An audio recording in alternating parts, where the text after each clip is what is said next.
What up, what up, what up, good people? Welcome to a brand new edition of Whatever We Want with J and K. He is J Jamal Sterling. She is KeKe Palmer Elliott. Hey Jamal. So we are actually recording a little bit early this week because I'm out of pocket for much of next week traveling for work. She Um famous. not even a little bit. But we both had a chance to see Nope this week, and I know that there's a lot of hubbub and talk about it just online, and so I know we didn't want to wait too long before we both gave our review and thoughts on the movie. So that's really what this episode of Whatever We Want with J and K is about. Is pretty much dedicated to our review of Nope. So Jamal, I go ahead. I know you had thoughts about the movie, and I have some thoughts as well. Do you want to jump in with yours? Yeah, I loved it. Yeah. I loved it. Like except for a little bit at the end, there's a little bit of confusion at the end as far as I'm saving you now, you're saving me now, we're saving each other now. That got a little convoluted. Oh, you know what I'm realizing? I'm sorry. We should have started this episode Oh, by saying, spoiler alert. If you spoiler have not watched alert. Nope, put us on pause until you've seen the movie and come back and listen to our review after you, because we're definitely going to spoil the movie. This is the world's worst spoiler alert. It was. We'll put it in the show notes too, so they can before they look like, at it. But Darth Vader's Luke's it's like, father. right, Spoiler right, right, alert. right. Not spoiler alert. Well, and before I cut you off too much more, even when we were leaving the movie theater, because we all went as like did a little family outing basically, but when we were leaving, I had to remind you all, hey, we're not the last showing of this movie. As we I'm ruining the out movie for everybody. Here's what happened. Everybody is, oh my God. Luckily, we went like on a Monday afternoon, so there weren't many people in the theater. But but anyway, so Yo. you loved the movie. Yeah, it's dope. It's unpredictable. It's authentically black, Mm. which is a big thing for me. Beginning with the title of the movie. Right. I hate fake black movies. I hate movies that were like, we gonna act like we black. It was authentically, and not a black movie because there's a whole bunch of people in it. Mhm. But it's the moments of blackness are settled in realness. The twists and turns, how scary it gets sometimes, how surprising it is sometimes, how you're always trying to figure out what the hell is going on, which is what, like for me, I love in a movie. It was dope. I loved it. Yeah. I would go as far to say, I'm not gonna say that. You're gonna say this is your favorite Jordan Peele movie? It's close. Because here's the thing. Get Out is still like, I like Get Out a lot. The only thing I didn't like, there's about 15 minutes of Get Out where what's the dude? El Ray Howery, whatever that dude's name is. oh, Lil For- Rel. Whatever that dude's name is. For about 15 minutes, it became this weird, corny comedy that he was a star of. And I hate those 15 minutes. Because it just takes you out Is it of even that long? I don't think it's quite that long. I know that the scene with him and Eric Alexander and them laughing at him at the police station. That could have landed on a Yeah, I was like, just because it was so deep in the horror and the scariness, and then it turns into this weird comedy. I'm like, wait, what's happening? But they do have to cut away to be able to explain what's happening with the person who's ultimately going to come and save. Right. I just wish that part wasn't the comic relief part. It was just like, oh, this dude is. I was so ready for him to get off the screen. So that's my one thing. So I'm not going to say I like it better, but it's close. I loved it. I really, really love this movie. It's a good movie. Yeah. So it's so funny, I'll share my thoughts about it as well. But it's so funny that you talked about the inherent blackness of the movie, because I've after we watched the movie, because I was very intentional to not read anything literally down to people's comments, their thought. Like, I intentionally read nothing because I wanted to go in with no preconceived notions or ideas about what I was about to watch, other than of course knowing that there was probably some element of like alien life form in it, right? But other than that, I didn't really have any clues as to what I was in for. So, but what was funny, going back to your point about the inherent blackness, is I've subsequently watched a number of interviews with the cast and Jordan Peele since I watched the movie on Monday. And of course, there are a lot of different theories about what Nope actually means. Some people have theorized that it's an acronym for not of planet Earth, which I saw that. In one interview, I did hear Jordan Peele say, oh, yeah, kind of. But he very, very specifically says that it speaks to, like, when black folks are watching a horror movie, we all have that same collective reaction. Nope, nope, nope. Like that's just how we all respond. And it's just so funny, to your point about the inherent blackness. Every black person I know when watching a horror movie, we all have that collective moment of going, mm-mm. Nope, nope. That's not happening. We're not. So I thought that was very authentic, and I love that. I had mixed feelings about the movie. You loved it. You were over the moon about it. I liked it. But I wasn't over the moon. It's definitely not my favorite Jordan Peele movie. I think Get Out still holds the number one spot for me, and Us a close second, only because Us, even more than Get Out, literally terrified me. You know, I don't do scary movies. Yeah. I usually do, like, Jordan Peele has now become my one scary movie a year quota, because that's usually what I do. And so I appreciated Us because it truly it truly frightened me. Like, Get didn't frighten me, it thrilled me, you know what I mean? Like, it was very thrilling in that way, but Us literally terrified me. And I didn't have that same level of trepidation, although, as you know, I jumped a couple times in the movie theater. my brother Once has that I'm willing to confirm. My brother has a different report on that, but he's wrong. I jumped and had an audible gasp once, and I just I flinched a couple times, but I didn't jump more than once. So with Jordan Peele movies, there are things, there are parts that I had to find myself having to lock into the belief of. So, like, with Us, the big problem was there's this whole world of people underground. I was like, yeah, I don't believe that. Like, it seemed better. But you can believe aliens? Well, I mean, yeah, because that aliens seems more exist. feasible. Because aliens are real. We know that. So how do you know doppelgangers aren't real? Well, I mean, but doppelgangers, I don't believe. It made more sense if it was like a different portal to another world. But the actual belief of, that like, they were just living underground. Yeah, they're just living underground. Like, why ain't no sewer workers that ran into them at any point? Like, especially when you think about when they're like, it's literally just a staircase. Right, it's like, staircase, all this time, nobody has descended down this staircase. So that convention right there, right, is like, I don't know about that. The thing, the one problem I'll say with Nope is the reason that they're trying to stay around and get the picture of the alien aircraft. Mm-hmm. While I buy into, maybe I realize that, I'm sorry, I don't mean to cut you off, but maybe we got to explain what the movie's about. Because even though presumably, hopefully, the folks who are listening to this have already seen the film, maybe we should do a little bit of setup for folks. Do you want to? All right. So Nope is about a family. There's a family family of ranchers, Hollywood ranchers, right? Mm-hmm. And they lease out or rent out their horses for different productions of different movies, TV shows. They're animal wranglers on top of they train the animals and animal wranglers or whatever. And it takes place in, like, a rural part of California. They go back and forth there. And at the beginning of the movie, let's go all the way in. The beginning of the movie, the father is training. They're training a horse, working on their best horse. Played by I'm sorry, I just want to shout great out KeKe David. Yes. The great as KeKe we were talking David. last week about our Black icons who other folks might not recognize. KeKe David, all of us immediately like KeKe David. the great KeKe David. It should be said. He's a wonderful human being. Met him a long time ago. Wonderful. Good guy. Wonderful human being. But so the great KeKe David is he plays the dad, and he's kind of training a horse. And Daniel Kaluuya, he's they're talking back and forth, and as he starts to walk away, all of a sudden a rain of debris, you don't know what it is. This rain of debris comes down, and a bit of debris kills KeKe David's character. Spoiler alert. Man, we're spoiling the whole movie, y'all. So Daniel Kaluuya goes into this mystery of, like, what happened there, and people are telling him that things fell out of an airplane, but at the trajectory they're falling like projectiles, like, coming down fast. Yeah, what? Because one of the things I was just gonna say, because I was like, why would you question that, right? When they're telling you something fell out of a plane, but apparently years ago, MythBusters demystified. Do you know this? That they debunked the myth that if you drop, like, objects from the certain skyscrapers, the certain height, they debunked that you can kill somebody. Yeah, I heard that. Yes, fake. So adding to the I guess the validity of Daniel Kaluuya being suspect of when they're saying, hey, something fell out of an airplane, because he's like, I don't know how that would literally kill my dad. So right.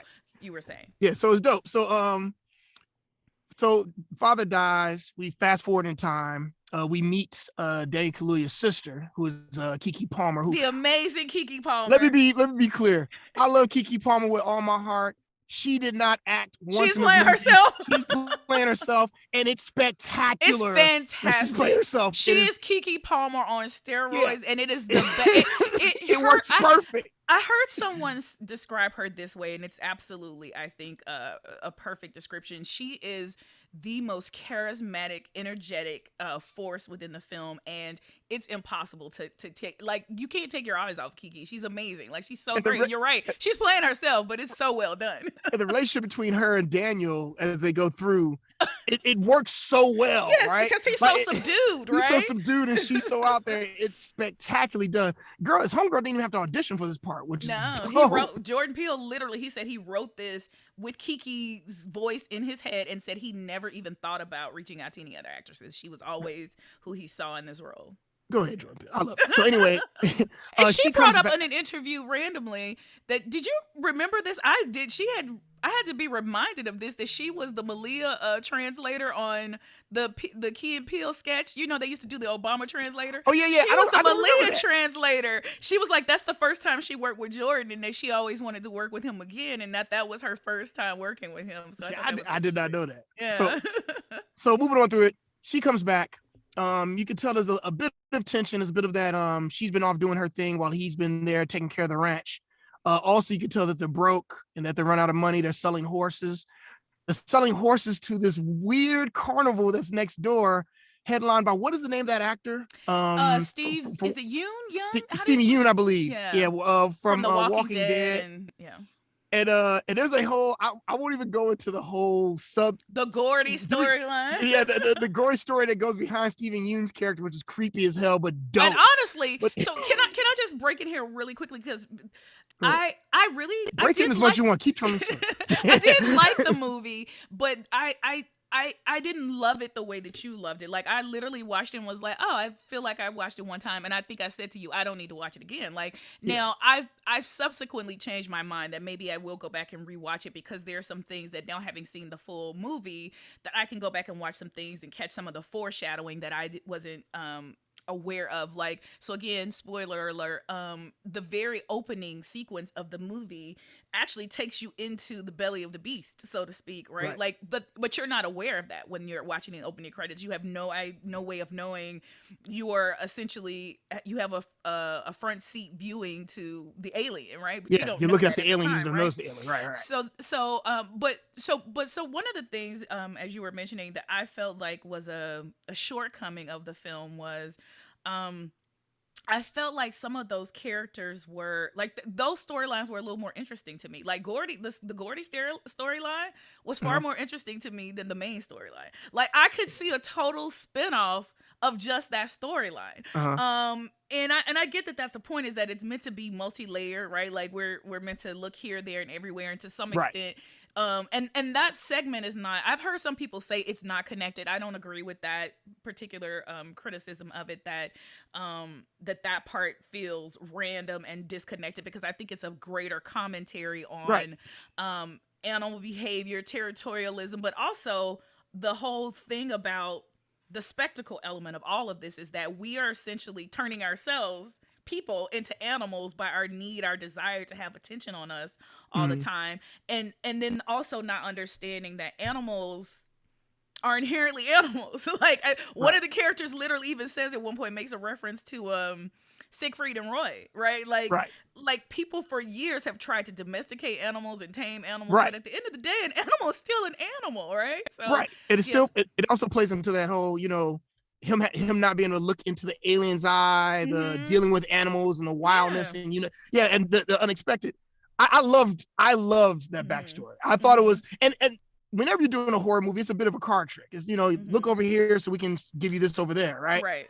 So it was, I think he did a great job of throwing so much out that you're like, wait, you don't know what to expect. He is really, I will say, Jordan Peele is the master of red herrings. He's very, like, the scene, there were a couple of specific moments in the movie, again, spoiler alert, but the moment where we think he's coming face to face with the aliens in the stable. Well done. I was losing I will admit, that was a moment where I was losing it in my chair. I was like, oh my God. And to find out that it's literally just a bunch of kids playing around, is like, it's so well done that even when it's happening, you're like, wait, what just happened? Like, so there are a number of misdirections. When he punches the alien that's the kid, oh my God, it's excellent. It's so perfect. There are a number of misdirections in the film like that I think are really very crucial to building the suspense and the interest. And I think, one of the criticisms that I had of the film, and you could take it or leave it, I don't think that this breaks the film, but for me, it felt a little bit anticlimactic when we actually saw the monster, the alien, Uh, right? Like for me,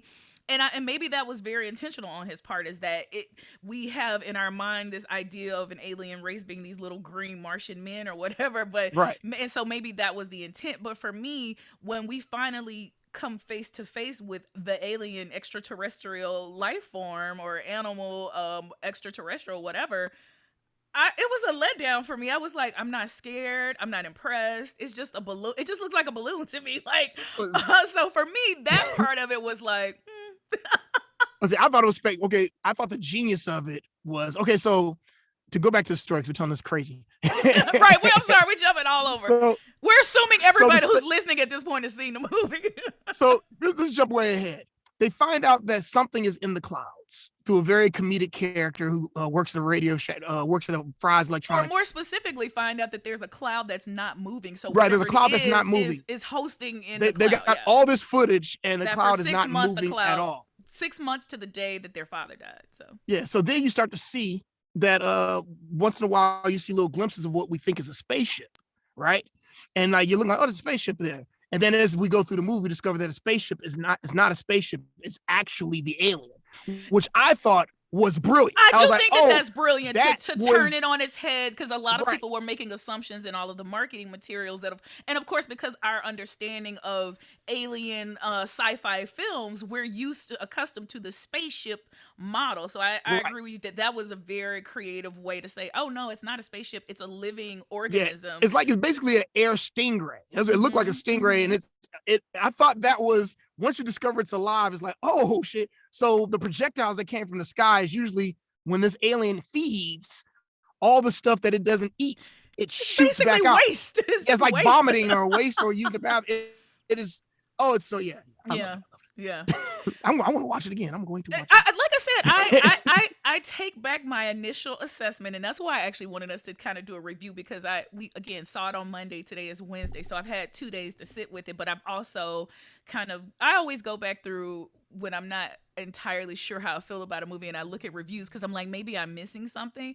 And I do think that seeing some of the reviews that connect us, that highlighted certain things, helped me to understand certain things better. Now, what's curious to me is, and I am jumping way ahead, to the end of the movie.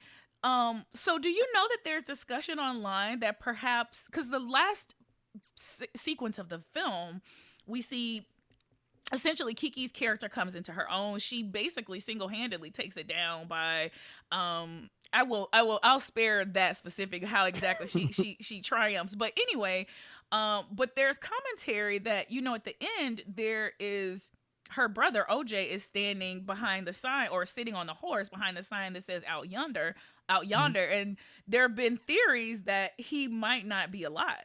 That he might be dead, and she's visioning him. I think he was alive, because I think so too. I think didn't they point at each other though?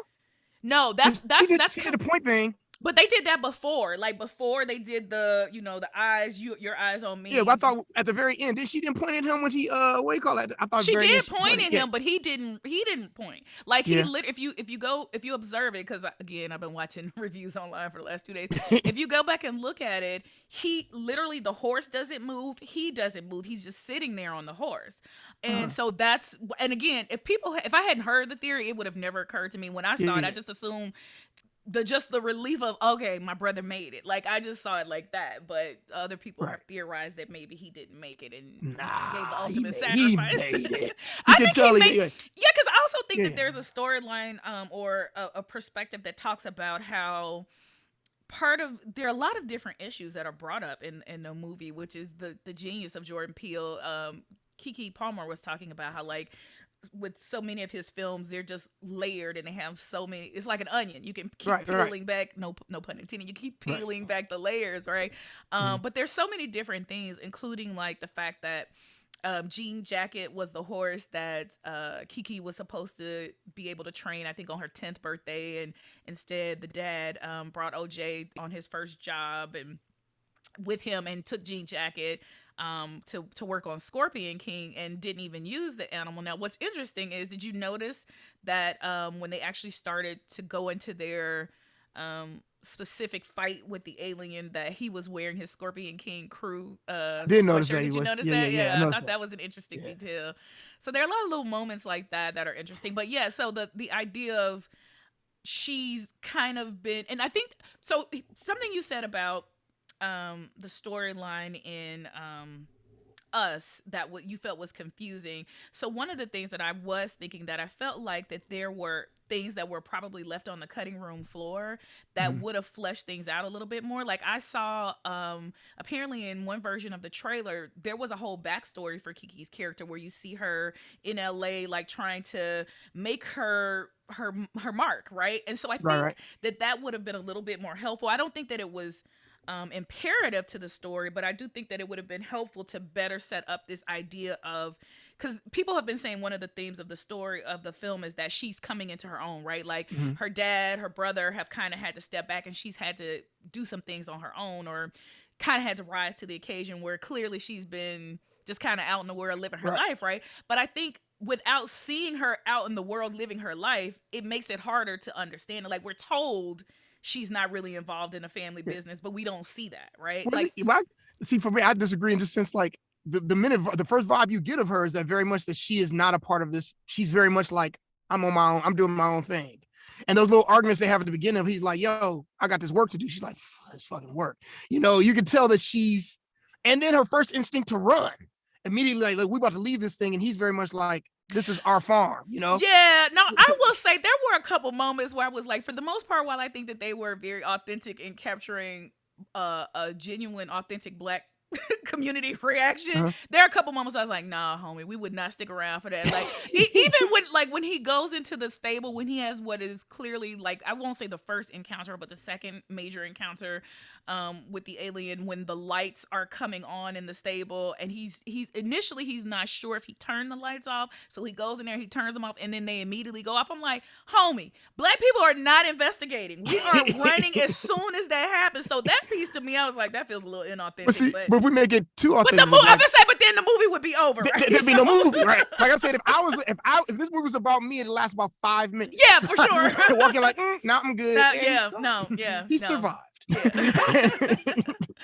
I'm also curious too. I'm curious to know your thoughts about like the scene, or actually, I want to kind of talk about the Steve Yeun character a little bit more, because his storyline, Oh, I loved it. I just found his story. So just to kind of to set this up, so Steve Yeun's character basically was a child actor, and at some point in his career, he had a traumatic experience where a chimp on the show, I think it's like Gordy's Home or something like that, a chimp on the show where he was working had a natural human or natural animal reaction when a balloon popped on the set, and it just triggered something in him, or caused a reaction in him that basically caused him to turn violent. And I think he killed 2 of the actors on the show and maimed the other one, the little Yep. girl.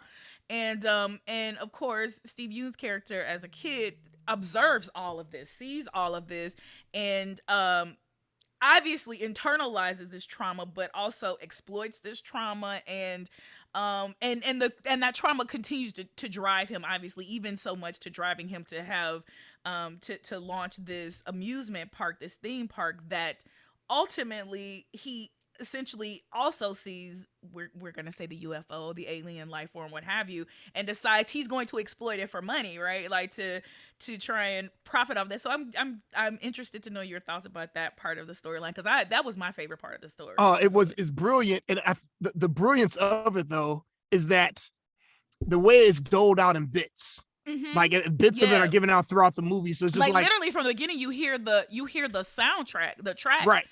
But you'd have no context for what's happening. Yeah. Right. And also seeing that it is the motivator, whatever's triggered in his brain, you could tell he is off. Mm-hmm. And it's definitely what's driving him to try and interact with the alien life force. So basically he it seems that one of the other things that comes out in the movie is that he knows about the alien too. It seems like he's known about the alien since before them. Mm-hmm. And he's doing like a carnival show to show off the alien, to have the alien come out. Yeah. and which ends quite horribly. I think it's even called like it's not called Saturn's Lasso, but it's like Star Lasso or something. Like he's clearly setting up like the group of people we saw, the audience that we saw, that was probably like the first time he's actually tried it in front of an audience, Right. ironically, which is also his last time trying it in front of an audience. But there's also a lot of commentary to that point that he refers to the alien or the alien life form as the viewers, and there's been a lot of commentary because there's a lot of talk in this film about our obsession with attention, our obsession Right. with being seen, Hmm. our desire to exploit other people and their experiences. So there's a lot of commentary, and of course, the fact that this is all centralized in Hollywood, that these are all, you've got a animal wrangling family who Right. literally, the connection to the family is that the first motion picture, the first image of a person in motion picture is supposedly their ancestor, Great, right? great, So great, you great, have great. that right, which is interesting. So I was listening to someone say that even the fact that he was correcting her, like she's literally repeating what she heard, the script that she heard her father say all those Right. years. Because He remember, she forgot the was one. Is one more great. Right. right, That's the right, other extra right. great. Such Yeah. it's such a great little small nuanced thing that they added there. But yeah, I'm curious to know your thoughts about the commentary around our obsession with seeing and being seen, and the connection to Hollywood, and just our obsession as people generally with spectacles, and being Right. part and being the first to break the news of the spectacle, right? There was a lot of discussion about that theme. Which is exploitation gone wrong all the time. Like even from the very beginning with the horse being brought on the set for that first movie, the minute that the camera that freaks the horse out, no, put the pan, they put a pan in front of the horse's face and sees reflection, freaks the horse out. It's all about the exploitation of animals, the animal, like you said, the monkey going crazy, the making eye contact with the actual being, or them trying to get the picture of the alien, Steve Yeun trying to get a picture of this alien or trying to exploit it.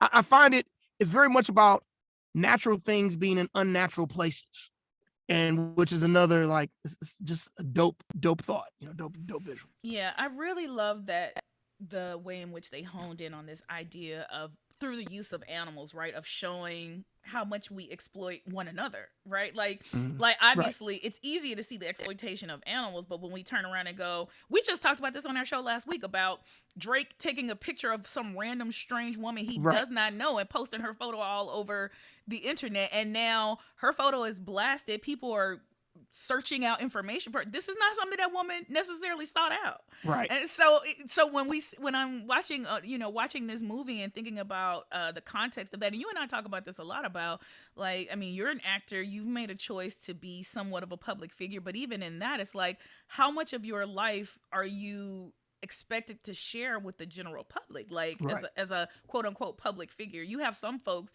I mean, we talked about it on this show, like the Kardashians, who literally have cultivated their entire existence around the idea that, look at me, look at me, look at me. Yeah. My business model is for you to look at me, Right, and yeah. then get So mad sometimes when you're looking at absolutely, me. absolutely. So it was really interesting. I think there are a lot of different themes that, as we continue to watch the movie, will come out, and I'm curious to know what our viewers and our listeners thought about the movie, because like I said, I definitely had when I left, I was like, it's fine. What But I I've po- had, yeah. what I posted about it, I had my sister-in-law text back. Yeah, could you explain it to me? I mean, I understood it. I think, like, I will say, I for the people who are saying they don't get it, I'm confused why they don't get it. It to me, what I will say I think is really effective in all of Jordan Peele's work is, there are a lot of things that are very straightforward, and, Right. like, I don't even want to call surface level, but that he addresses head on, and I don't know how you can miss it. And so I do think that there are a lot of things that are more subtle, but I'm curious as to the things that really had people scratching their heads. Was there anything specific that she asked you about or pointed Well, out? she just asked about, like, what happened, and I think sometimes with, like, it depends on the type of movie watch you are. That's So some true. people are passive movie watchers. I'm the Mm-hmm. type of person who, like, I don't like when there's an extra light on in the room. I Yeah, want to be you and I are 100% focused. consumers Right. of film and television, So so we're pointing out and picking up stuff so that I'm I'm nobody else I'm constantly notices. the whole Yeah. a lot of times, I think for us, a lot of times watching a movie is hard sometimes because you're Because you looking can't for watch it as a casual observer. the trick for us is that if a movie makes me forget to That's see how always dope a movie it is, that's a great movie. That's my criteria for a good movie too, Right, because right. it's so rare. Like you said, it's kind of like, sorry, y'all, my eyes are so watery. It's kind of like, I think about coaches, right? Like if Right. you're a coach of a professional sports team, yeah, you can enjoy the sport, but you're analytical, right? Like You're because looking at you're having to figure out how to put the pieces together, where you need to move players. And so to your point, we watch it and we enjoy it, but we're looking at it from a very different perspective right, than a right. casual moviegoer. So I think that is a good point, that there are some folks who come in and they're just looking to be Right. entertained, whereas we're like, no, what's the, especially when you go into a film, or watching a film by a filmmaker like Jordan Peele, where you know going in that they're going to be several layers to their work. So And to that point, like we watch movies with bunches of people where they're kind of like, what's yeah, happening? true. And we're sort of be like, shh, shh. Yeah, and on the flip side, we watch movies that other folks claim were masterpieces that were like, the Emperor has no clothes. I keep going back to the Scorsese Netflix movie with De Niro and I didn't Joe tell Pesci. you about that. Me and Nicole. So Nicole didn't watch that with us.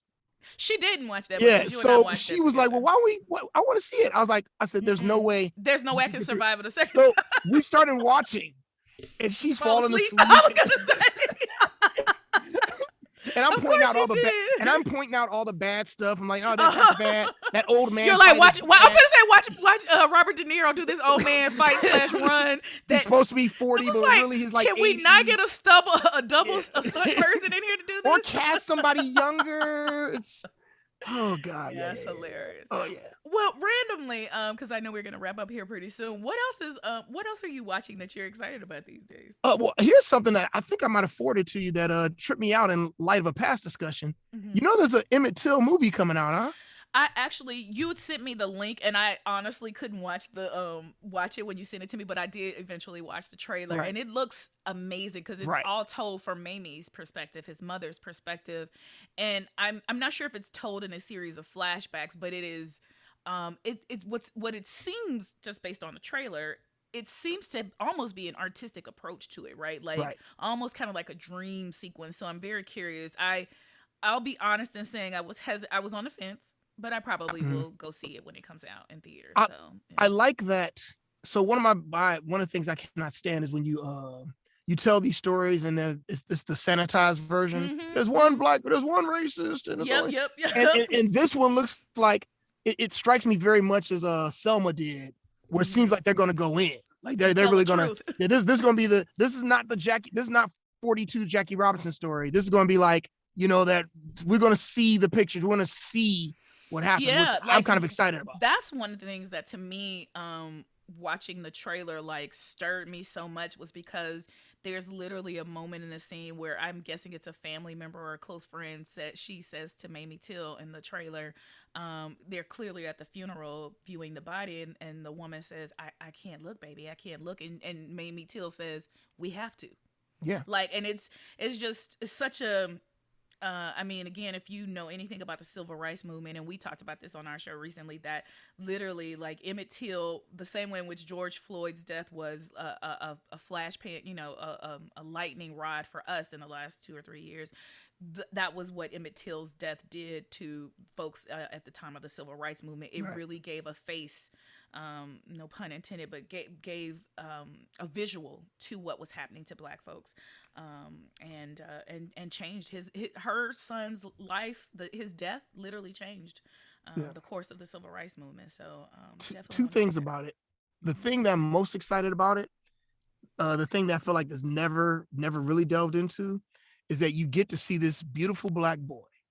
Like absolutely. This is, and when we think about Emmitt Till, we think about death.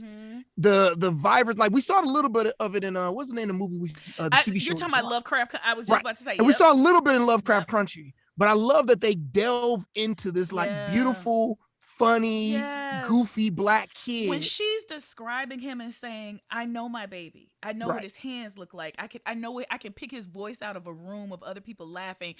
You hit the nail on the head. It humanizes him in a way that makes him a baby boy as opposed to this icon. Like, remembering there's a person Right. behind this story. There's a family behind, these things that we talk about. It's not just, like we said, we create these icons, which in some ways it can be great martyrs, right, of the movement, and in some ways it certainly motivates people, but can it also take away their humanity. So Right. so I agree with you. That to me was very stirring, and something that, truthfully, outside of Lovecraft Country, I really haven't seen any film depictions where they really hone in on his personality and who Yeah. he was, outside of his death, In a right? lot of ways, that's more important than the rest. Absolutely it is. Yeah. Absolutely it is. And a second random thing, I Mm-hmm. sent it to our sometimes editor Lee George, and Lee George like, "Yo, that looks like a picture of me when I was little." And I looked, I was like, "Dang, this kid It does look looks just he like Lee and that George." well, the thing too is, when I saw him, my first reaction was, he looks like every little black boy that I've ever seen. Yeah. Like, his face was, I don't know how to describe it. He looks like somebody we all know, which is, Right. I guess, the point, right? Yeah. Right. It's well done. I cannot wait. I Well, got one more thing, well, a few more things, but I ready? was gonna say, well, because go ahead, because I got a big one. If we talking about Oh, trailers, you got a big one? Oh, go for it. Go for it. well, we gotta talk about the biggest trailer that dropped this past week. Oh my God. Black Panther: Wakanda Forever, y'all. Let me tell y'all. Okay. So first off, I want to make sure I get the stats right. I don't remember the exact numbers, but let me tell y'all. Within 24 hours of the trailer dropping, it had already been viewed twice the number of times the original trailer has been viewed. I have to confess, I've watched it 10 times at least. Oh, I've seen it like every time somebody I know says it to me, I was like, "Boo, I done seen this I watched thing like it again. Last night, I literally I'm on YouTube, literally just replaying it. Watching it like funny, a movie. It's funny because, like, I always get on you about how you overreact sometimes. Yo, when I first saw this trailer, It's so beautiful. I'm trying not to cry. It's beautiful for so many reasons. Yeah.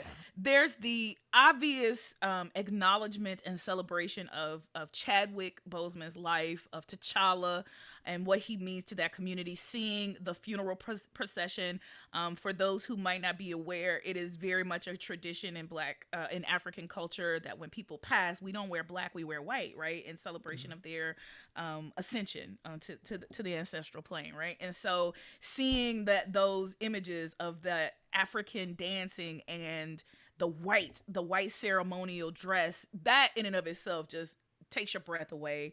Hearing Angela Bassett's voice saying, "I have lost my entire family. Have I not given enough?" Every black woman in America felt that in her gut. Like, I'm just telling you, like, it was and that's something else that I found very interesting. I think it'll be interesting to see how they actually, who takes on the mantle of Black Panther. But what I found very intriguing about the way in which the trailer was set up is the women are very much front and center, right, which is not unlike the first movie, but in a very different way when you don't have the presence of the Black Panther, right? So I thought that was really amazing. And then, of course, the introduction of the character Namor, man.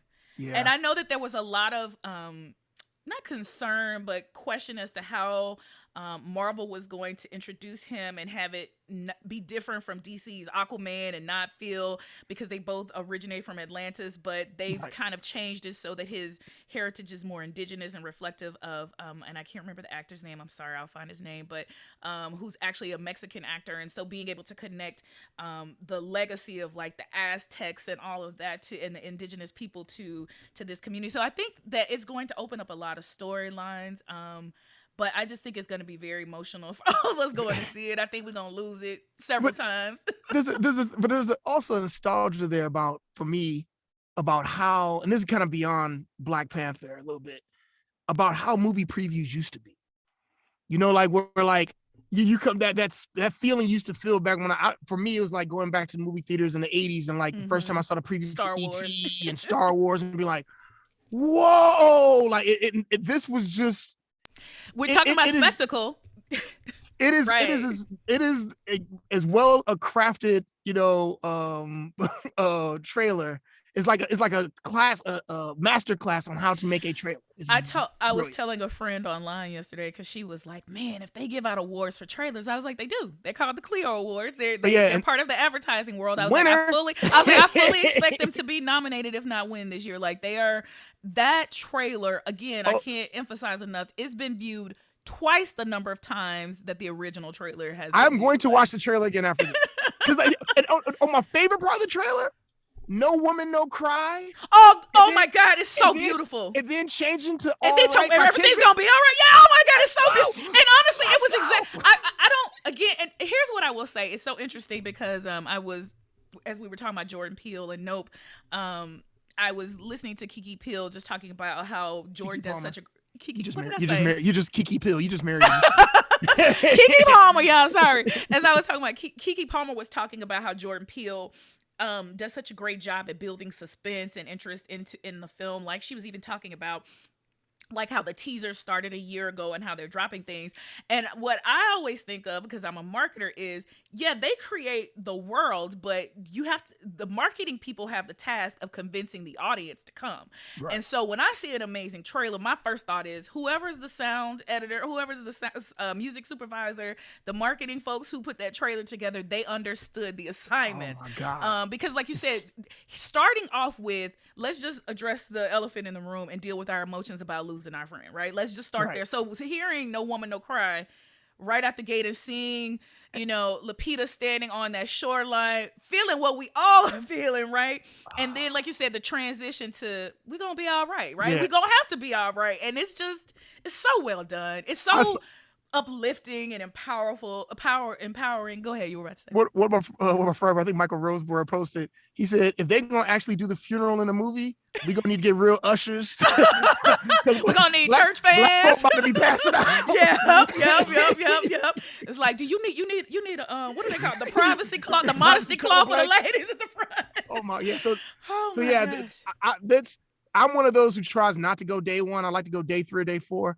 This is day one. This is day one. I was there admittedly, I was in a different place in my life. I got a lot of Disney perks when the first one came out. But I remember when the first the first trailer came out, I walked into my job. I worked at Disney at the time. I walked in there on Monday and I literally said, because I think the trailer dropped on a Sunday. Yeah. I walked in and I said, I need y'all. I said this to every white person I knew in the building. I said, this is going to be the biggest thing y'all have ever seen. And they were really like, really? I was like, do y'all understand black people are ready for this?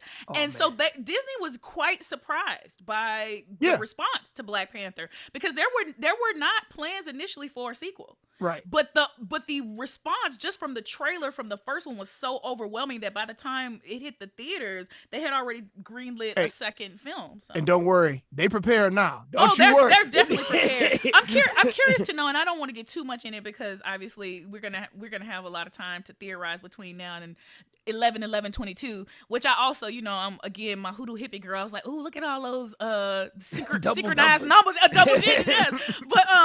But I'm curious to know, because of course throughout the film they've been very clear in saying that they were not going to replace that they were not going to just put another actor in to play T'Challa to replace Chadwick. But of course, if you follow the comic book, the actual original comic book, Shuri is actually the next Black Panther. So I'm curious to know your thoughts as to whether or not you think that's the route that they'll go. Well, there's also been there's been a little bit of a weirdness between. There's been controversy that actress, Letitia. Letitia Wright.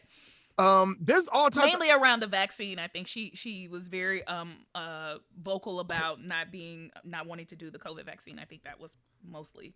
So I honestly, I'm not sure. There's another crazy rumor going around, is that Michael B. Jordan is in this movie. Oh, I think he is, but I don't think. Now people are saying, like, is it a flashback? But there's been reports that they're gonna figure out a way to make him have survived his death. I don't think he's gonna survive his death. I think he's actually going to be on the ancestral plane. Or the other answer, and this is what my brother brought up, the multiverse. Because they did introduce that in What If, the animated series, and he was Black Panther in that. So I'm just saying, there's a lot of things. I don't think they'll go that route, but who knows? I think think there are a couple things. One thing for sure, I don't think that Black Panther will emerge in the middle throughout the movie. I think whoever the Black Panther is will be named at the close of the movie. I think that image that we saw will probably be the closing credit. Like we'll see who's become the new, and I think it could be a few people. I've heard the Michael B. Jordan, but I've also heard theories that he would be the one to, because you remember they destroyed all the flowers, right? They destroyed the flowers that essentially give you the powers for Black Panther. So I've heard that maybe he will, from the ancestral plane, guide Shuri to make whatever the conversion is. So that's one theory. There's also a theory that Nakia, Lupita's character, could become Black Panther, which truthfully, based on the two actresses, is more, I think, more likely to happen than Letitia taking the mantle, right? Because Lupita's already proven herself to be a badass, not only in the last Black Panther movie, but she's done multiple action films but the flip side to that is Letitia actually has a big movie coming out right now that's about these twins in London, who, it's a phenomenal story, very intriguing, about these two women who basically never spoke, and it's based on a true story. These twins never spoke to anybody their whole lives. They had their own private language. They got into a lot of trouble, were accused of like crimes or what have you. But anyway, long story short, their story is very fascinating. One of them went on to become like a famous writer or what have you. But their story is really intriguing. But I say all that to say, because of the buzz that she's getting around that film and her performance in that film, it's possible that they might look at her for Black Panther. But I think my money is on either her or Lupita. Well, I think one person we're forgetting is what's my girl's name? Denai. Yeah. And she would be another one who's like, the dopeness that would occur with that. Yeah. Because can you imagine her being responsible for protecting the all of Wakanda? Yeah, I can see that. Yeah, she gonna be the hell out of it. I cannot wait. I can't wait. Yeah, I can't wait either. But anyway, was that where you were going? You were when I broke in? Well, I got two things. Yeah. They're short things. Okay, so the first thing is you got to talk about this. So you saw Chris Rock, Kevin Hart, and Dave Chappelle. They did the at Madison You noticed Square I Garden. ignored your text when you said that to me. So, but set it up for the audience. So Chris Rock and what's that boy's name? Kevin Hart. They're doing a tour. They're doing a few dates together, which is a gigantic thing in comedy. And they're doing Madison Square Garden. And the surprise opener was Dave Chappelle. But the real story isn't that. At the very end, Kevin Hart gifted Chris Rock a goat. And I give everybody $5 to guess what the goat's name is. The goat's name is Will Smith, ladies and gentlemen. This is why you don't slap comedians in front of millions of people. The thing awful. is, it's so awful. It's hilarious, but it just goes back to so awful. But you know what I've heard people say? The irony of this is they're like, so are y'all saying that Will is the greatest? Like that's the flip side to that. It's like you're saying it's a clown on him, but somebody could also flip it and say, so what you're saying is Will is the greatest. Or his handling of Will Smith that makes him the greatest. I don't know. But I just thought I just love when comedians, because here's the thing, comedians, all they about is that laugh. They just want the laugh, man. And they'll do whatever it takes, even if it means bringing a damn goat out there. So, the second thing, and this is sad news. Are you ready for this? I don't know if I am. We are not rich, ladies and gentlemen.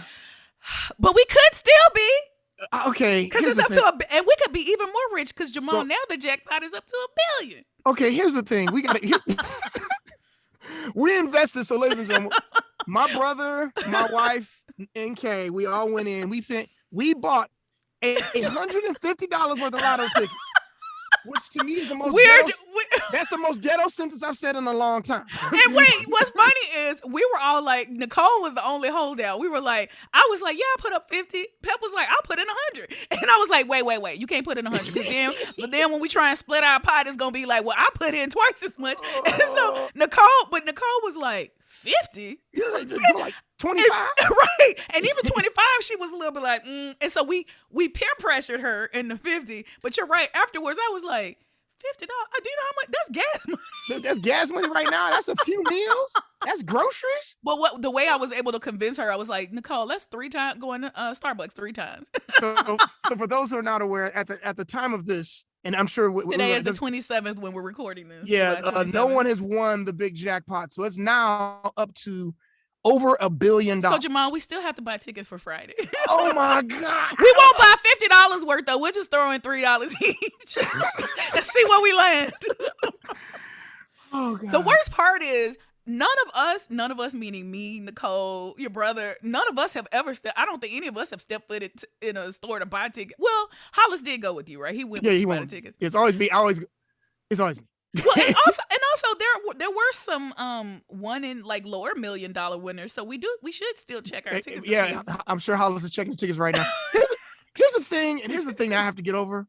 I'm actually like super disappointed we didn't win. Like, I am too. I'm not gonna lie.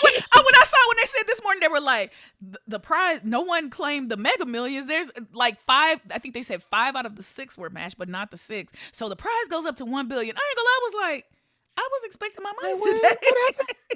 What happened? I saved an entire article. Is like, if you win the lottery, here are all the things you know. I was gonna send it to you. I was like, they tell you don't claim your money for, like, I think you have like a year or however, different states it vary. They're like, don't claim your money right away. I was like, okay, wait. They were like, contact a financial advisor. Like, they listed out all these people you should contact before you ever even call the lottery people. And I was like, this is good information. So I'm saving the article. Really, like, oh, I need to send this to Jamal and Nicole so we can all make our like, in my mind, we were winning. Oh my God, I don't believe I'm gonna play this again. Yeah, we're gonna play It's just the point when I go three into is this, three is my lucky number, so let's just all put in $3. I'm one of those rules. I've got a theory. So my theories are is that here's the rules of playing the lotto. Y'all shouldn't follow these rules because I'm trying to win. It's number like the zombie movie. Number 1. You never don't go to a main place. People who you gotta go off to a store off in the cut. Go a little. So I always go to this little tiny liquor store, and that guy knows me by when I walk. I was gonna say, honestly, go in the hood where there's like nobody doesn't. Here's another thing. Don't nobody win in the hood. It's always. Did I tell you? I think there was a store when I lived on the Upper East Side. There was a store, a 7-Eleven, where there was a winner at that 7-Eleven. Like a Mega Millions winner? No, it wasn't that big, but it was a big lottery winner. And I was like, I go to this 7-Eleven. It's one of the few 7-Elevens I actually like because it's clean. I was like, I go to this 7-Eleven every morning to get coffee. Hey, I saw that slander on 7-Eleven. Good Lord, I heard that. I mean, if it's dirty, it's dirty. Sorry, 7-Eleven. Texas 7-Eleven. I will say, I'm trying to get the sponsors. Texas 7-Elevens are the best ones I've ever seen. I will say we love that one in the one on Upper East Side. Well, I mean, last week you were crapping on Delta Airlines, on American Airlines. I mean, because they're actually shitty. Well, save your thoughts until I get on my flight tomorrow, because tomorrow I might join in with you, depending on how things go. I'm not gonna lie, I'm so nervous about getting on the plane tomorrow. I was like, my flight is at 10:30. Maybe I should get the 8 o'clock flight. Oh, I think they just did a report. The number one reason for delays are airlines. Like, they are the reason for their own delay. But here's the gotcha. I was reading Business Insider yesterday. This is what the headline said. The headline says, airlines blame passengers who are putting more items in their carry-ons because they're afraid they're going to have their luggage lost, and that's the cause of delays. And it was like, come on, airlines, let's think about this. If the cause for people putting things in their bags is because they're concerned you're going to lose them, how is it the passenger's fault? I'm like, and let's not even go into, like, here's the thing. Here's a big secret of the airlines right now. Everybody goes off on Spirit Airlines. Every fucking airline acts like Spirit now. They charge you for everything. They do. So they all be like, at least Spirit goes up front, like, yo, air's gonna cost 20. Like, you want some air conditioning? Some air conditioning, that's 20. They tell you all up front, as opposed to these airlines that lie to us. There's no free bags no more. Bruh, stop. Yeah. No free bags to go underneath you, mother. You get one. You get one on all of them, I think. You get one underneath. We get charged. American, you get one free. Well, you get a carry-on and you get a personal item. Personal item. And I'm not gonna lie, I stretch the personal item. Be like, oh, I ain't gonna lie, my personal item at this point is a duffel bag. I was like, it can fit under my seat. I don't know what you're talking about. So, oh god, oh my gosh. Well, what else you got? I I got some stuff that goes a little deeper. Oh Lord, should we Okay, save this? Should we save this for the this is bonus save one. content? Let's save this. It's not deeper in that sense. It's a bigger story that we can wait on. We can. Oh, really? Now It's a I'm tease. curious.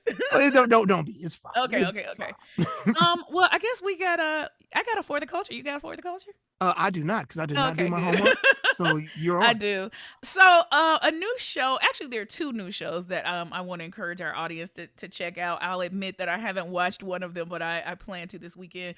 The first show, which I have watched, is I think it's called Everything Is Trash. By Phoebe. I've seen the commercials for this. Everything is trash. Yeah, Everything Yeah, is some of the trash. Is commercials on are Hulu. funny as hell. Yeah, Yeah. so Phoebe, and of course I can't remember her last name right now off the top of my head, but she was part of the duo with Jessica Williams from Two Two Dope Dope Queens. Queens, Yeah. the podcast that aired I think on NPR for the longest. So if you enjoyed them on that, you know they've both kind of broken off and done their own solo projects, and so Phoebe is now currently starring on a show. It airs on Hulu, so you can go. I watched the first 2 episodes. It's really funny. It's wild. It definitely has that Two Dope Queens feel to it. In fact, Phoebe's character in the show is a podcast host, right? But she's also struggling to figure out life. She's single. Her brother's just announced his political campaign, I think, for like running for city council. And what's interesting is he and his wife are basically like the miniature Obamas in the show. And what I found interesting was, you know, when you're watching these shows and then they have what I'll call like the bougie black woman, you assume that they're going to make her the bad guy, right? That she's the one you're not supposed to like. But because she plays her sister-in-law, and they right away kind of subverted that. Like they were like, no, she just sees life differently, but that doesn't make her a villain or a bad guy. So I thought that was interesting. But anyway, it's a fun, crazy show. I definitely would say put the kiddies away before you watch it, because it's for grown folks. So, but it's a funny show. I really enjoyed it. So go check out Everything's Trash on Hulu. And then the other show, Issa Rae just dropped a new show that she's producing called Rap Shit on HBO Max. Now I'll admit this show's it's about these two women who are rappers, two women rappers in Miami. I guess they're friends and they somehow decide to come together to become a rap duo. I watched the first 15 or 20 minutes and I'm not gonna lie, it's super hood. Like I was watching it like, okay, is this gonna be my replacement for Insecure? And I would say no. the first I'm not, what I will say is it's like the first episode of Insecure when they go out to the club and Yvonne Orji's character's like, why are we here? Like, we in the hood. Why are we in the hood? It definitely feels like that. So, but I definitely think there's an audience for it. So go check out Rap Shit on HBO Max and support Issa Rae and her production company and all the work that they're doing there. So excellent. Well, I'm traveling this week. Oh, go ahead. You're about to say. I just want to say something to piss off some of our audience. Can I do that? Cool. Hey, sure. I'm wearing my Detroit Lions. We almost always win. That's our almost. We almost always win. And for all my Saints fans, wait a minute. I don't know if I can endorse this. I'm calling out my Saints fans. My Detroit Lions are gonna have a better record than you this year. That's number one. That's my first thing. So I'm pissed off the Saints fans. That's the first time in how long? Shut the hell up. I'm just asking. You shut the hell up. I'm just trying to. Because you ain't got no quarterback no more. It's sad. So Detroit Lions gonna have a better record than the Saints. And my number two thing is that Detroit Lions go against the Dallas Cowboys this year, and we gonna beat y'all ass. That's it. I support that, but only because the Cowboys are terrible. But yeah, I mean, I like the way you said Cowboys. You said it real country. Cowboys. Honestly, what I was thinking of in my head was the Bears. I truly was just thinking about the Bears. The whole time you were talking, I was like, how's Chicago doing right now? And we definitely gonna be better than the Bears this year. How about definitely? Yep. Shout out to you and your daddy. Yep. Better than the Bears. It's been how long? Don't worry, but I'm just saying. Year. Okay, is this the year? Time will tell. Almost always win. All right, that's all I had. Lord help us. Thank you for interrupting our sign off for that. Yeah. Well, as I mentioned, I'm traveling a lot for the next week, so bear with us, folks. Our schedule might be a little bit different next week, but we're definitely gonna try to continue to bring you content. Want to remind folks that you can find us on Instagram and Facebook at Chief Disruptor Productions, and if you want to see the full unedited version of our show with exclusive bonus content, which Jamal and I just start cutting up the show after the show. Make sure you head over to YouTube and visit the Chief Disruptor Productions YouTube channel so you can see the video version of our show every week, in addition to hearing the audio version of it. Hey, yo, and share our show. Send our show to everybody. Send it to people who might not like it. I love, because hate watch is great. People always come back with hate watch. So, and I will say, for sure, I will say we get a lot of text messages and messages on social from folks saying how much they love the show. We appreciate that. Keep doing that, but definitely share it with your family and friends if you hear something you like. Especially now that we have the show up on YouTube, you can share clips from the show as well as a link to the full version, audio and video version of the show. So we definitely appreciate your support. Don't forget to subscribe, to like, and follow us on all of the streaming platforms. It just feel like a church at the end. We trying to any announcements? We're gonna pray for the sick and shut in. The doors of the church are now open. Well, Jamal, say goodbye to the people. Goodbye to the people. Peace out, y'all. And if you are sticking around for exclusive bonus content, that starts right now. Boom. All right. So what else is going on? So you know what's funny? What? I like how your voice changed immediately. Like, you know what? Because now I know I'm not on official air. Now I can be like, okay, girl. So what else is? So I'm actually leaving to go out of town this week. What are y'all getting into this weekend? What am I getting into this weekend? I gotta actually not much. I'm kind of chilling back a little bit this week. You know, doing a few projects here and there. I gotta finish up an audition today, and yeah, just regular, you know, do some work, do some writing, do some watching, raise a child. Raise a child in between all of that. Have a wife, you know, all that. I'm headed to Atlanta this weekend, and literally for like a week, and I'm trying to figure out what I should do while I'm there.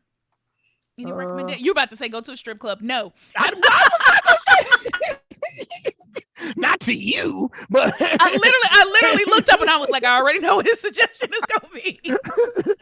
But I'm just saying, if you want a different experience. I mean, I could, but I got everything they got. So. Quite honestly. And honestly, maybe more in some instances. I got everything that's the best. That's how I used to feel in junior high when girls are all like, you know, self-conscious about change. I'm like, we have the same thing.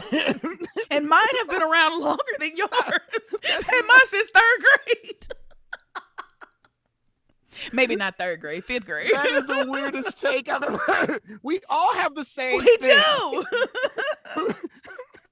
Restaurants technically have the same thing. You don't go to all restaurants. No, but I don't expect the restaurants to try and hide their ingredients either. They're like, don't look at our ingredients.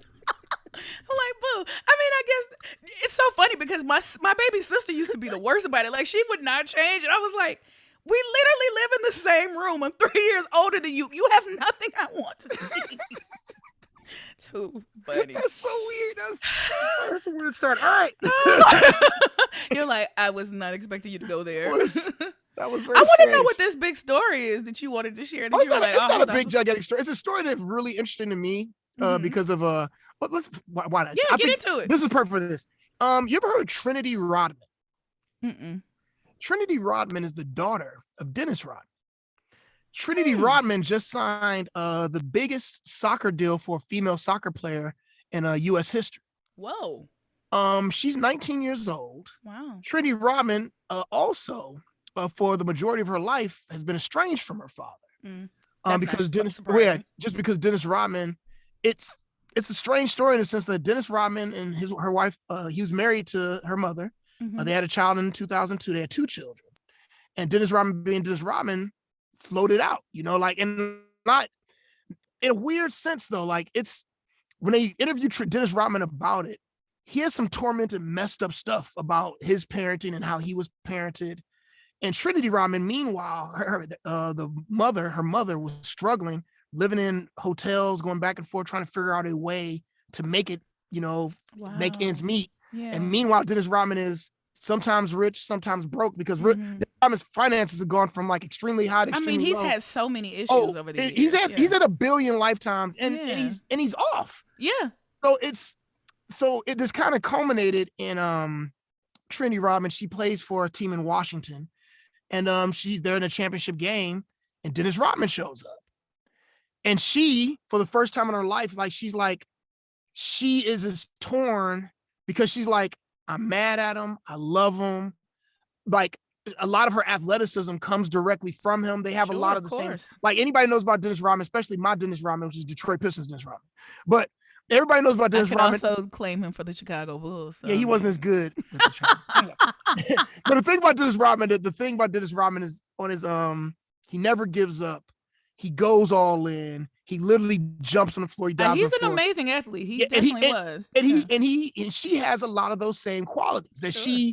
she's one of those that she's athletically ridiculous, just like he Mm-hmm. was. She jumps out of bounds for ball. She is insane person on the court. Mm-hmm. And she showed up at this game unannounced and not in the pay attention to me way, because Dennis Rodman, in a lot of ways, is a misnomer that Dennis Rodman wants attention.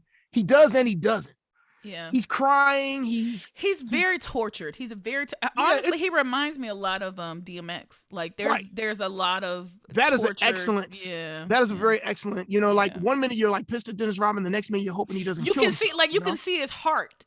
For Right. me, it's all like underneath it all. You can always see his heart, but it's like, but then you'll see him making choices, going, "Come on, dude." Right. But Yeah. the thing that I love about this is that Trinity Rodman has taken the Rodman name. So like when you talk to young people today, if you talk about Rodman, Trinity Rodman is the Rodman they think of. And I think that's kind of the miracle of it, that, she came through these super weird, tough circumstances. And at 19 years old, she's the best soccer player in the country. It's a spectacular story. It's really interesting too. When we talk about parents being estranged from their children or not being actively engaged in their children's lives, it's like, but genetics are a strong thing. Right? Like, right. So to your point, like even when you're not necessarily raised in an environment or have a lot of direct one-on-one contact with parents, like what's in your genes are in your genes, and sometimes that can translate to the trauma that's passed down from generation to generation, that can pass down to like the natural intellect that a family has. So it's really interesting to see how strong genetics are when it comes to versus environment, right? Like just sometimes it is what it is. And like you said, this girl, her father's been in and out of her life, they've been estranged, but his obvious DNA has led her to have some athleticism. Dude, as well. You see clips of her moving on the field and how she moves. Like Dennis Rodman does this weird high knee thing he'd do. Sometimes she does the same thing. It's like and Kobe's daughter. Remember when Kobe's daughter, like people used Gianna. to compare her? Yeah, they would compare. They were like, she looks just like him. Her moves are just like his. They had the same game. Yeah. But it was, and what was hard for me in just retelling this right now is that, I mean, we talked about this before. I have no patience for people who aren't there for their kids. Right. And like, I'm trying real hard because like Dennis Rodman as a kid, of course, that was one of my idols growing up. You're young and dumb, you don't know anything. But he's one of my idols growing up. But it's just, I sincerely hope that he gets the help he needs at some point, and that he can. I hope it doesn't end badly. Yeah. In the last few years, like especially, he's been having alcohol problems, and that's going on for a while. Right. Like, he's had alcohol problems for a while. Dude, when he was in Korea, talking to Kim Jong-un, he was literally, he brought some basketball players with him.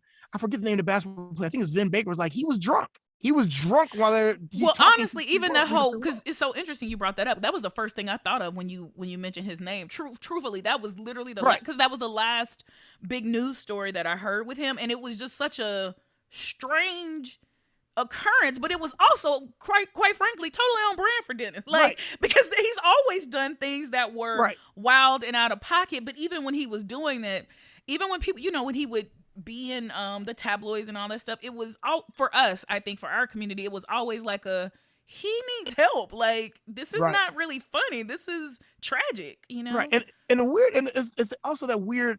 And I'm gonna get off of this, but the weird thing for me is how that it's not a Kim Kardashian syndrome. Like, I honestly don't think he's going for the cameras. He's not. But no. I also think that he's a tornado that's going to hurt himself at some point. That it's not going to end well. But this wasn't about that. The main thing is that I'm glad this young lady, despite all the weird circumstances she's placed in, strives and has become something that's quite outside the shadow of her father. That's dope too. Yeah, that's It's a dope amazing. story. So That's awesome. that was it. Well, the last thing I want to say too, it's so funny that you mentioned the Kardashians. We've talked about them more in the last 3 weeks than I think the entire time we've had a show. But interestingly enough, there is actually one interesting thing about them, which is, so I don't know if you heard the news in the last couple of days, but both Kim Kardashian and what's her sister's name? Kylie. Kylie Jenner have taken to calling out Instagram because so Instagram has changed its algorithm, right? So that they prioritize videos over photos, which because they're trying to compete with TikTok. And so Kylie took to basically calling them out. Kim follows suit. But this is what's interesting. So it led, literally, this all happened in the last 24 hours, and it led Instagram's, I think, president or CEO to literally take to social media to explain this new direction that Instagram is going on. But here's what's interesting.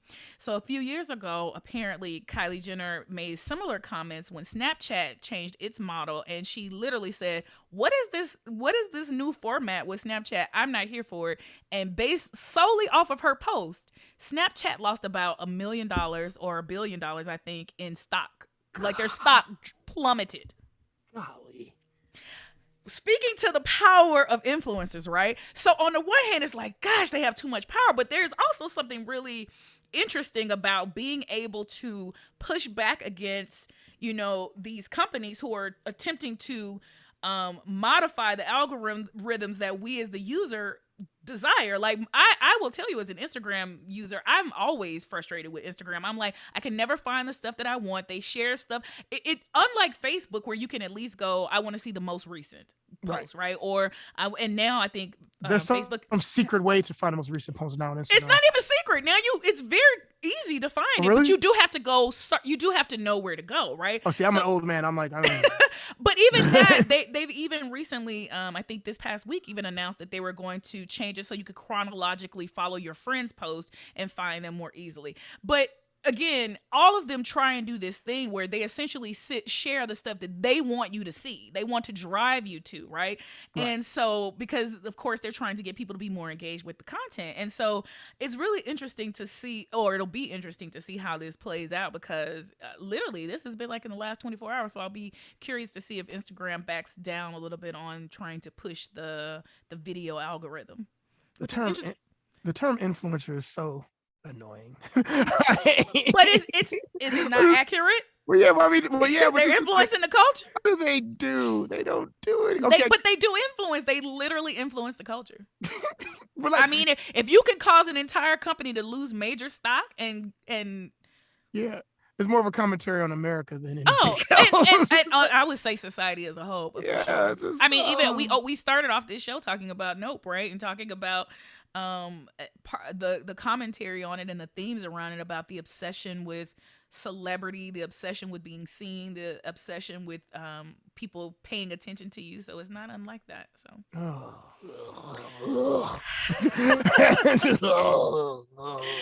oh Lord, don't let your kids go on social media. Wait till they get older. Okay. Seriously, my daughter ain't getting on social media. Nope. No, yeah, and I don't think your daughter would really be into it, because Indy's really not here for people. Like their shenanigans. She's not interested in people's shenanigans. Which is I've seen as a teacher in the middle school about how it just it is a bad, harmful place. Yeah, especially, and I'm gonna say this, especially for little girls. Especially for little girls. I agree. So, and I just even like this is gonna be a weird sentence. At least back in the day when you was a bully, you had to take a risk. You had to risk coming out in public and being an asshole and everybody seeing you an asshole. Right. Now there's no risk. You can hide behind a keyboard and be a keyboard thug. And I've got friends who've been like, there's kids being attacked on Instagram, and the kid ain't even on Instagram. Mm-hmm. But and what's worse is when you find out that it's adults doing it. That to me is what blows my mind, when you find out they're adults sending messages to kids. I'm like, what? Dude, well, it's just like the whole thing with Doja Cat this past week. Did you hear this about Doja Cat? I do not know. I barely know what a Doja Cat is. I barely do too. I ain't gonna lie. I have finally. She's got one song I like. I was gonna say I finally reached that point in music where I'm like, I don't know who these people are, but so long story short, apparently she so she knows one of the kids from Stranger Things, right? But apparently she was attracted to one of the adult actors. I don't remember which one. I did hear this. And sent a note, a DM to one of the kids that she knows on the show, like, hey, can you hook me up or connect me with so and so? And he, I guess, shared that she reached out to him, and so she kind of went in on him about sharing their private message. But everybody was like, why are you messaging a child about connecting you with a grown person? Like, and it seems like they've since cleared up their any kind of issue between them. People contacting Stranger Things kids, like of all, like you're a. I don't know who you. I don't know your music, but I know that you're a big celebrity. Right. And of all the people that you could have reached out to get the actor's information, you chose a child. Yeah, that's weird. No, and on top of choosing the child, then tried to clown the child for sharing private information. Why? Because I look at it like this. We just got through talking about Drake, right? And him talking to Millie. I always forget this Millie child's Bobby name. Brown. Millie Bobby Brown. It's the Bobby that confuses me. That's what confuses me. It's the Bobby part, because I'm always like, I shouldn't be saying anything before Bobby Brown. But it would be awesome if she's named after Bobby Brown. Go ahead. She's British, so my guess is she's not. But, probably not. But yeah, but case in point. So if Drake is sending messages to her, even if it's innocent, we're all raising our eyebrows. Same case. Why are you texting a 16-year-old, 15-year-old boy about anything? People are weird. It's Drake's fault. Somehow, some way. Blame Drake. Blame Drake. I don't agree with him as a concept. All right, homie. I guess we got to get out of here. So say goodbye to the people again. Goodbye to the people again. Peace out, y'all. We'll see y'all next week. Thanks for sticking around for the exclusive extended content. We will see y'all next week. Peace. Fuck Clarence Thomas. Fuck Clarence Thomas. Could you stop ruining our Y'all see what I have to put up with every single week. Goodbye, y'all. Goodbye, y'all.